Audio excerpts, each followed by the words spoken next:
नमस्कार। तो चलिए जानते हैं राजस्थान प्रदेश की महंगाई, बेरोजगारी, पेंशन, सरकारी नौकरी, महिलाओं के हितों के लिए, किसानों के लिए तमाम 50 बड़ी खबरों को सिर्फ 10 मिनट में। पर अभी तक आपने इस वीडियो को लाइक नहीं किया है तो लाइक कर दीजिए। और आप इस वीडियो को कहां से देख रहे हैं कमेंट में जरूर बताएं। पहली बड़ी खबर, पीएम मोदी करेंगे राइजिंग राजस्थान समिट का उद्घाटन। 3 घंटे तक जयपुर शहर का दौरा कर सीएम भजनलाल ने दिए जरूरी निर्देश। जोधपुर में ईडी की बड़ी कार्रवाई, हीरालाल चौधरी के घर से 37.5 लाख रुपए केस जब्त, जाने पूरा मामला। कोटा के सिर नया कलंक, कोचिंग छात्रों को शिकार बना रहा ड्रग्स माफिया, एनडीटीवी स्टिंग में सामने आया सच। झारखंड के सीएम हेमंत सोरेन ने संभाला कार्यभार, 9 से 12 दिसंबर को होगा विधानसभा सत्र। होगी बारिश और बर्फबारी, राजस्थान में पड़ेगी कड़ाके की ठंड, बर्फीली हवाओं का अलर्ट। हारे तो ईवीएम का रोना और जीते तो जीत, कांग्रेस की बीजेपी का एक और बड़ा हमला। सूरज की ताकत से आएगा विकास का नया सवेरा, सीएम भजनलाल शर्मा ने क्यों कही बड़ी बात। उपचुनाव में हार के बाद कांग्रेस में हुई तेज तकरार, बैठक में भारी हंगामा, हाथापाई तक पहुंची बात। प्रियंका गांधी ने ली शपथ, मां और भाई राहुल गांधी के साथ पहुंची थी लोकसभा। दुनिया में झलक रही भारतीय संस्कृति, पीएम मोदी ने शेयर किया अनेक देशों में स्वागत का वीडियो। राजस्थान के कानून मंत्री ने दिया सोने की चिड़िया वाला बयान, कहा भारत को कमजोर करने की साजिश रच रहा विपक्ष। अजमेर शरीफ दरगाह में शिव मंदिर के दावे पर भड़के असदुद्दीन ओवैसी। कांग्रेस संगठन को लेकर रिस्ट्रक्चर करने की तैयारी, गोविंद सिंह डोटासरा ने कहा रिपोर्ट आ गई है, आलाकमान से बात करेंगे। बीजेपी सदस्यता टारगेट से दूर, लेकिन सीएम का क्षेत्र अव्वल, तीसरे स्थान पर डिप्टी सीएम है। अगली बड़ी खबर, राजस्थान की भजनलाल सरकार ने गहलोत राज की ये योजनाएं की बंद, इन 10 योजनाओं के बदले नाम। जी हां, राजस्थान में जब भी सरकार बदलती है तो कई सरकारी योजनाओं के नाम भी बदले जाते हैं। जी हां, पूर्ववर्ती सरकार ने जिन योजनाओं का खूब प्रचार प्रसार किया, भाजपा सरकार उन योजनाओं के नाम ही बदल दिए। खास बात यह है कि भजनलाल सरकार ने अब तक जिन योजनाओं के नाम बदले हैं उनमें अधिकतर योजनाओं के नाम पूर्व पीएम इंदिरा गांधी और राजीव गांधी के नाम पर रखे हुए थे। दरअसल दिसंबर 2018 में जब अशोक गहलोत सरकार तीसरी बार मुख्यमंत्री बने थे, तब कांग्रेस सरकार ने वसुंधरा राज की कई योजनाओं के नाम बदल दिए थे। राजस्थान की भजनलाल सरकार का 1 साल का कार्यकाल अगले महीने पूरा होने जा रहा है, जिनमें से सबसे अहम योजना थी इंदिरा स्मार्टफोन योजना। सूरज की ताकत से आएगा विकास का नया सवेरा, सीएम भजनलाल शर्मा ने कही बड़ी बात। जी हां, आगामी 9 से 11 दिसंबर को राइजिंग राजस्थान वैश्विक निवेश शिखर सम्मेलन होगा। इस सम्मेलन को सफल बनाने के लिए तैयारियों को अंतिम रूप देने की तैयारी की जा रही है। इस बीच मुख्यमंत्री भजनलाल शर्मा का सोशल मीडिया पोस्ट काफी चर्चा में है। राइजिंग राजस्थान समिट से जुड़े इस पोस्ट में उन्होंने सोलर एनर्जी को लेकर बड़ी बात कही है। इस समिट के तहत अब तक 20 लाख करोड़ रुपए के एमओयू हो चुके हैं। मुख्यमंत्री भजनलाल शर्मा ने पोस्ट शेयर करते हुए कहा कि सूरज की ताकत से आएगा विकास का नया सवेरा। मुख्यमंत्री भजनलाल शर्मा ने मंगलवार 26 नवंबर को इस समिट के बारे में जानकारी देते हुए कहा था कि rising Rajasthan global investment summit भविष्य के विकसित राजस्थान की नींव रखेगी।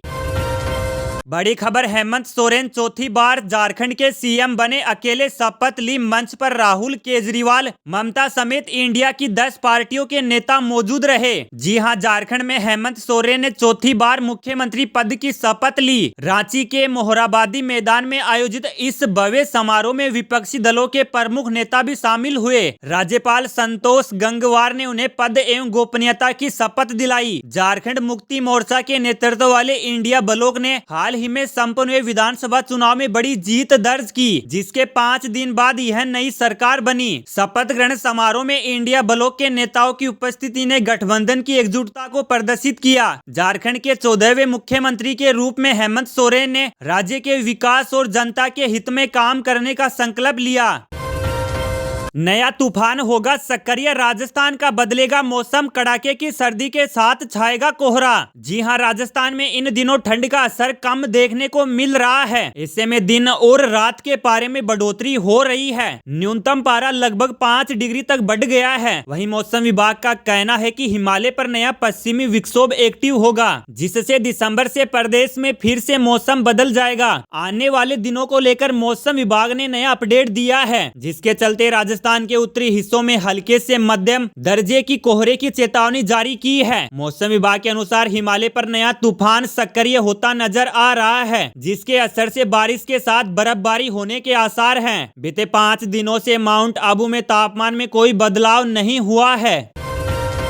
जालोर के बाद धौलपुर में भी सामने आई किसानों की परेशानी, सूखी पड़ी है नहरें, खेतों में फसलें हो रही बर्बाद। जी हां, जवाई बांध के पानी के बंटवारे से आक्रोशित किसान जालोर में प्रदर्शन कर रहे हैं। वहीं धौलपुर में भी किसान पानी की समस्या से जूझ रहे हैं। सिंचाई विभाग की बेरुखी की वजह से किसानों को पार्वती मुख्य नहर में अभी तक पानी रिलीज नहीं किया है, जिसकी वजह से रबी की गेहूं, सरसों, आलू एवं चना की फसल मुरझाने की स्थिति पर पहुंच रही है। करीब 1 महीने पहले किसानों ने रबी फसल की बुआई को अंजाम दिया था। अब फसल खेतों में उगकर तैयार हो चुकी है, लेकिन पार्वती बांध से अभी तक नहर में पानी नहीं छोड़ा गया है, जिससे किसान भारी परेशान दिख रहे हैं। किसानों का कहना है कि बरसात के इस सीजन में जिले के किसानों की खरीफ की फसल पूरी तरह से बर्बाद हो चुकी है। बरेली रिंग रोड के लिए शासन ने जारी किए 800 करोड़, 30 गांवों की जमीन अधिग्रहित की जाएगी, 3 आरओबी, 17 अंडरपास का होगा निर्माण। शहर की यातायात व्यवस्था को बेहतर बनाने के लिए स्वीकृत बरेली रिंग रोड के लिए शासन ने 800 करोड़ रुपए जारी कर दिए। धन जारी होते ही एनएचआई ने निविदा प्रक्रिया भी आमंत्रित कर दी। अधिकारियों के अनुसार जल्द ही अधिग्रहित भूमि के लिए किसानों को मुआवजा वितरण का काम शुरू कर दिया जाएगा। भारतीय राष्ट्रीय राजमार्ग प्राधिकरण ने झुमका तिराहे से बंदायू रोड, बुखारा मोड़ होकर इनवर्टिस विश्वविद्यालय लखनऊ रोड तक 29.9 किमी रिंग रोड प्रस्तावित किया है। 60 मीटर चौड़ी सड़क के लिए 30 गांव के 900 से अधिक किसानों से 187 हेक्टेयर भूमि अधिग्रहित की जाएगी। इसके लिए 20 गाँव में अवार्ड प्रक्रिया भी जारी कर लिया गया है। 10 गाँव के लिए प्रक्रिया शुरू की जाएगी। बड़ी खबर, इतने काटे चुभे की तलवे मेरे छलनी हो गए, बाई की हार के बाद किरोड़ीलाल मीणा का फिर छलका दर्द। जी हां, दौसा विधानसभा उपचुनाव में मंत्री किरोड़ीलाल मीणा के भाई और भाजपा प्रत्याशी जगमोहन मीणा की हार के बाद घमासान मचा हुआ है, क्योंकि रह रहकर उनके भाई किरोड़ीलाल मीणा का दर्द सामने आ रहा है। किरोड़ीलाल मीणा ने गुरुवार को फिर से सोशल मीडिया के जरिए अपना दर्द व्यक्त किया है। उन्होंने इस बार एक शायरी शेयर करते हुए कहा है कि सूरज मुझसे आंख मिलाते घबराता है, चांद सितारों की औकात है क्या। बताते चले कि इससे पहले भी उपचुनाव परिणाम के दिन किरोड़ीलाल मीणा ने इशारों में अपना दर्द बयां किया था। उन्होंने कहा था कि गैरों में कहां दम था, मुझे तो सदा ही अपनों ने ही मारा है। किरोड़ीलाल ने दौसा चुनाव में भीतरघात करने वाले नेताओं को मेघनाथ भी बताया था। काली मिट्टी में प्याज की खेती से मालामाल हो रहे झालावाड़ के किसान, जाने कितना होता है मुनाफा। जी हां, राजस्थान के झालावाड़ में प्याज की बम्पर पैदावार होने लगी है। अभी तक कानपुर सहित अन्य इलाकों से प्याज झालावाड़ में बिकने के लिए आता था, अब उल्टे झालावाड़ का प्याज कानपुर जा रहा है। इसके अतिरिक्त जयपुर, दिल्ली और अन्य कई बड़े शहरों में भी यहाँ से प्याज पहुँच रहा है। काश्तकार कहते हैं कि प्याज का उत्पादन करने में उन्हें ज्यादा फायदा मिलता है। ज्यादातर किसान अब सोयाबीन से मुंह मोड़ते जा रहे हैं। ज्यादातर किसान अब सोयाबीन से मुंह मोड़ते जा रहे हैं, क्योंकि खर्च और मेहनत दोनों ही फसलों में बराबर लगती है, लेकिन मुनाफा प्याज में ज्यादा होता है। झालावाड़ जिला मुख्यालय के आसपास तीतरी, तीतर, वासा, मांडा, श्यामपुरा और जुमकी सहित दर्जनों ऐसे गांव हैं, जहां पर 100% किसान प्याज की खेती करते हैं। पेन 2.0 से जुड़ी बड़ी खबर, सरकार ने बताया पैन कार्ड कैसे करना है अपग्रेड। जी हां, भारतीय पेन धारकों के लिए बड़ी खबर है। सूचना एवं प्रसारण मंत्री अश्विनी वैष्णव ने जानकारी देते हुए बताया था कि कैसे पुराने पेन कार्ड धारक अपना पेन कार्ड अपग्रेड कर सकते हैं। दरअसल सोमवार यानी 25 नवंबर को प्रधानमंत्री नरेंद्र मोदी की अध्यक्षता में हुई कैबिनेट की बैठक में cabinet committee on economic affairs ने आयकर विभाग की पेन 2.0 परियोजना को मंजूर किया था। इस परियोजना के लिए सरकार करीब 1435 करोड़ रुपए खर्च करेगी। बता दें कि लंबे समय से मौजूदा पैन कार्ड को अपग्रेड करने की मांग चल रही थी, जिसके तहत भारत सरकार ने अहम निर्णय लिया है। ये कम लागत में ज्यादा उपयोगी रहेगा, ये कम लागत में ज्यादा उपयोगी होगा। यही नहीं, पहले के मुकाबले नई परियोजना में डाटा सिक्योरिटी ज्यादा बेहतर होगी।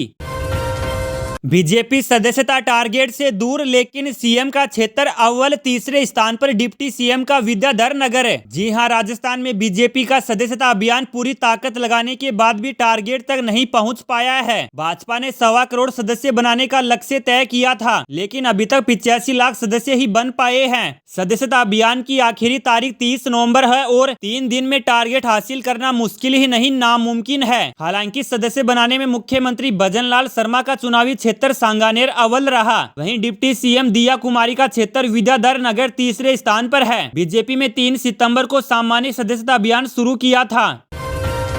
अभियान में ऑनलाइन और ऑफलाइन दोनों ही तरह से सदस्य बनाए जा रहे हैं। सदस्यता अभियान में अब तक 85 लाख ही सदस्य बन पाए हैं। कांग्रेस प्रदेश अध्यक्ष गोविंद सिंह डोटासरा ने बिना नाम लिए किरोड़ी को घेरा। यहां जानिए पूरा मामला। पुलवामा हमले के बाद शहीद रोहितास लांबा की पत्नी मंजू देवी ने अपने देवर पर मारपीट करने, संपत्ति हड़पने और धोखाधड़ी के आरोप लगाए हैं। मंजू देवी व अन्य वीरांगनाओं ने पूर्ववर्ती कांग्रेस सरकार के समय भाजपा नेता डॉक्टर किरोड़ी लाल मीणा की अगुवाई में अनुकंपा नियुक्ति देवर को देने के लिए आंदोलन किया था। इसी मामले को लेकर कांग्रेस प्रदेश अध्यक्ष गोविंद सिंह डोटासरा ने भाजपा और भाजपा नेताओं पर निशाना साधा है। उन्होंने सोशल मीडिया प्लेटफॉर्म एक्स पर बयान जारी कर कहा, पूर्ववर्ती कांग्रेस सरकार के समय भाजपा ने स्वार्थ की सियासत में शहीद के परिवार को भी नहीं बख्शा। वीरांगनाओं को बहलाकर फुसलाकर उन्हें सियासी मोहरा बनाया, जिसकी कीमत आज वो परिवार चुका रहे हैं।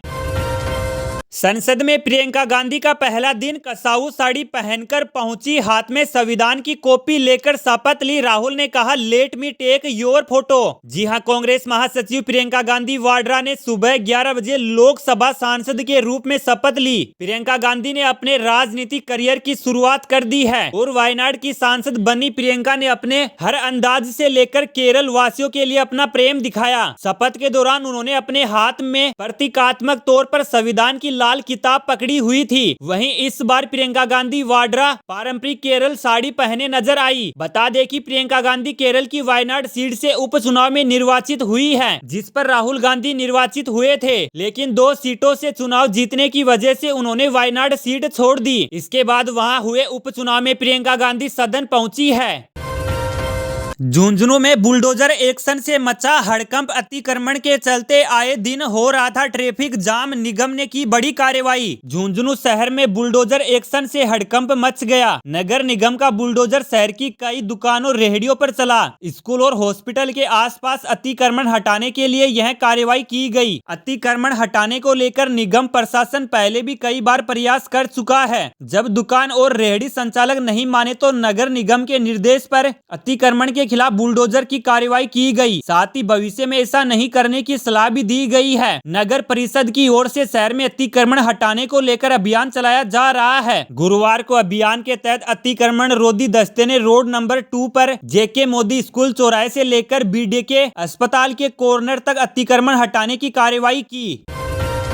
अजमेर शरीफ दरगाह में शिव मंदिर होने के दावे पर भड़के ओवैसी, बोले दरगाह पिछले 800 सालों से यही है। जी हां, राजस्थान की अजमेर शरीफ दरगाह को शिव मंदिर बताने वाली हिंदू सेना की याचिका को निचली अदालत ने मंजूर कर लिया है। इस मामले में मुस्लिम पक्ष कोर्ट के इस फैसले का विरोध कर रहा है। इस बीच AIAIM सांसद असदुद्दीन ओवैसी का भी बयान सामने आया है। अजमेर दरगाह केस मामले पर AIAIM सांसद असदुद्दीन ओवैसी ने कहा, दरगाह पिछले 800 सालों से यही है। नेहरू से लेकर सभी प्रधानमंत्री दरगाह पर चादर बेचते रहे हैं। बीजेपी RSS ने मस्जिदों और दरगाहों को लेकर इतनी नफरत क्यों फैलाई है? PM मोदी भी वहां चादर बेचते हैं। PM मोदी और RSS का शासन देश में कानून के शासन को कमजोर कर रहा है। ये सब बीजेपी RSS के निर्देश पर किया जा रहा है।